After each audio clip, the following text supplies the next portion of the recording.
Il parlait d'unité, d'accueil de tous, d'un jubilé qui accueillerait chaque croyant. Mais lorsque des milliers de catholiques attachés à la tradition osèrent de se présenter en pèlerinage, le Vatican les accueillit d'abord, puis les effaça comme un nom gravé dans le sable. Pourquoi eux? Quelle peur se cache derrière cette exclusion silencieuse? Ce n'est pas seulement une question de timing, c'est le signe d'une bataille souterraine pour l'avenir de l'Église. Restez jusqu'à la fin, car ce qui ressort de cette histoire est bien plus dérangeant qu'on voudrait nous le faire croire. C'était dans l'air depuis un certain temps, et voilà que c'est arrivé. Les tensions entre le Saint-Siège et la fraternité sacerdotale Saint-Pie X ont explosé à nouveau, démentant toute illusion d'une paix durable. Le dernier épisode n'est que la partie émergée d'un iceberg qui refait surface depuis des décennies, avec Rome d'un côté promettant dialogue et acceptation, et de l'autre frappant avec des décisions qui ont tout du parfum d'une condamnation implicite. Le fait que la mèche ait été allumée précisément par le Jubilé, un événement censé incarner l'unité et la réconciliation, rend l'histoire encore plus troublante. De nombreux observateurs considèrent cela comme le résultat inévitable d'un climat artificiellement détendu. Depuis des mois, en effet, les nouvelles positives sur les relations entre le Vatican et la fraternité se multiplient, presque comme pour donner l'impression d'une normalisation.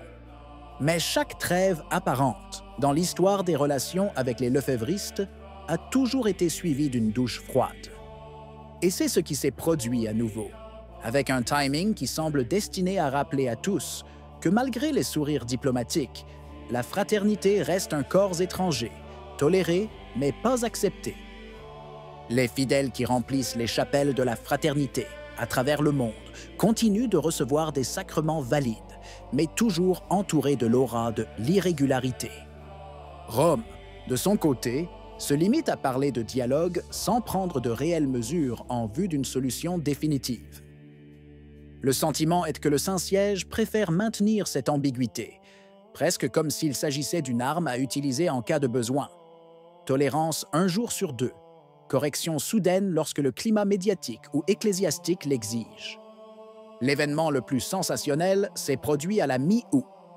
La fraternité Saint-Pie X, qui avait été officiellement incluse dans le calendrier jubilaire avec son propre pèlerinage à Rome, a été soudainement retirée du site Internet du Vatican sans aucune explication.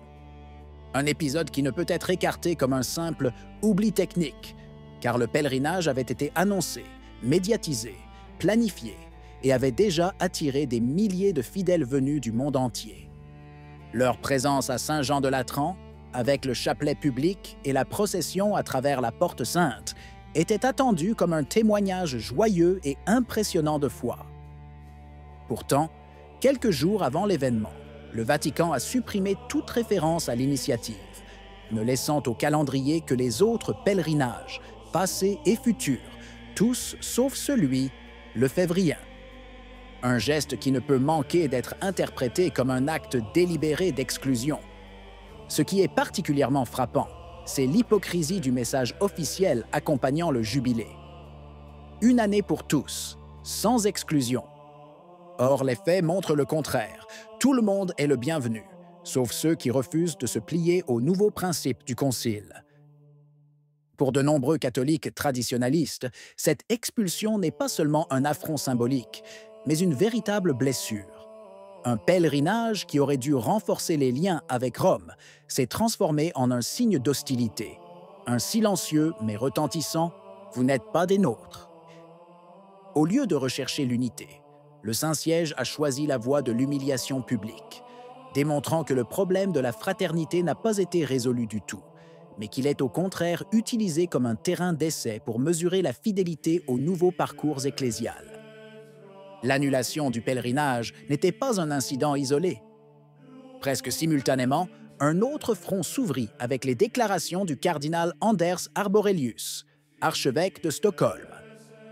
L'ordinaire diocésain a décidé de pointer du doigt la fraternité Saint-Pie X, après que Monseigneur Bernard Fellet eut administré le sacrement de confirmation à des fidèles attachés à la tradition. C'est un geste normal pour un évêque catholique, mais dans le cas de la fraternité, il devient immédiatement scandaleux au point de provoquer des lettres publiques et des avertissements officiels.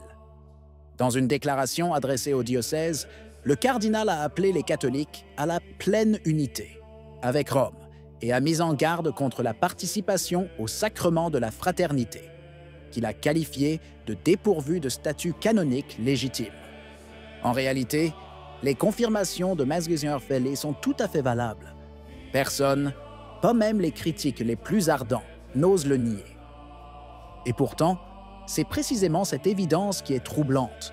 Les catholiques fidèles, surtout les jeunes, reçoivent un sacrement qui les renforce dans leur foi, mais ils le reçoivent des mains d'un évêque que Rome continue de considérer comme irrégulier. La contradiction est flagrante.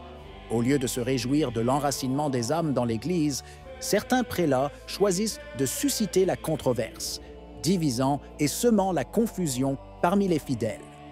Le point est clair. Ce n'est pas la validité des sacrements qui est en cause, mais plutôt leur visibilité, en dehors du contrôle épiscopal diocésain. La fraternité, avec ses évêques sans juridiction territoriale, représente une entité qui échappe aux griffes d'un pouvoir ecclésiastique de plus en plus bureaucratique.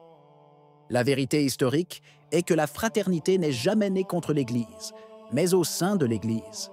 C'est l'Église officielle, ou plutôt cette partie de la hiérarchie, qui a fait du Concile un dogme intouchable, qui a décidé de l'exclure du périmètre canonique. Et même aujourd'hui, des décennies plus tard, cette blessure reste ouverte, alimentant la méfiance et la suspicion. La polémique soulevée par les cardinaux, loin de renforcer l'unité, met en évidence une contradiction fondamentale. L'Église officielle accepte le dialogue avec les communautés qui ont perdu les sacrements et la succession apostolique, mais considère comme dangereux les catholiques qui vivent la tradition sans compromis. Une logique qui renverse la hiérarchie des valeurs et fait de l'accusation de division portée contre la fraternité un paradoxe sensationnel. La véritable question qui reste ouverte est la suivante. Combien de temps Rome voudra-t-elle entretenir cette blessure? Car chaque acte d'exclusion, chaque accusation d'illégitimité ne fait qu'alimenter la croyance que l'Église officielle craint la tradition plus que la laïcité et l'hérésie. Tôt ou tard, il faudra avoir le courage de reconnaître que le problème n'est pas la fraternité, mais la crise qui mine l'Église de l'intérieur depuis 60 ans. Ce n'est qu'alors qu'une réconciliation authentique pourra naître, non du compromis, mais de la vérité.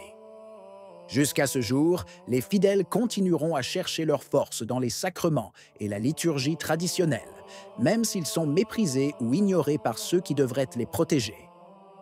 C'est la contradiction la plus douloureuse et en même temps la plus éloquente de notre temps. L'Église institutionnelle qui marginalise sa propre tradition et la tradition qui, malgré tout, continue à maintenir l'Église vivante. Qu'en pensez-vous? Si vous avez aimé la vidéo, laissez un commentaire. Amen. Que Dieu vous bénisse.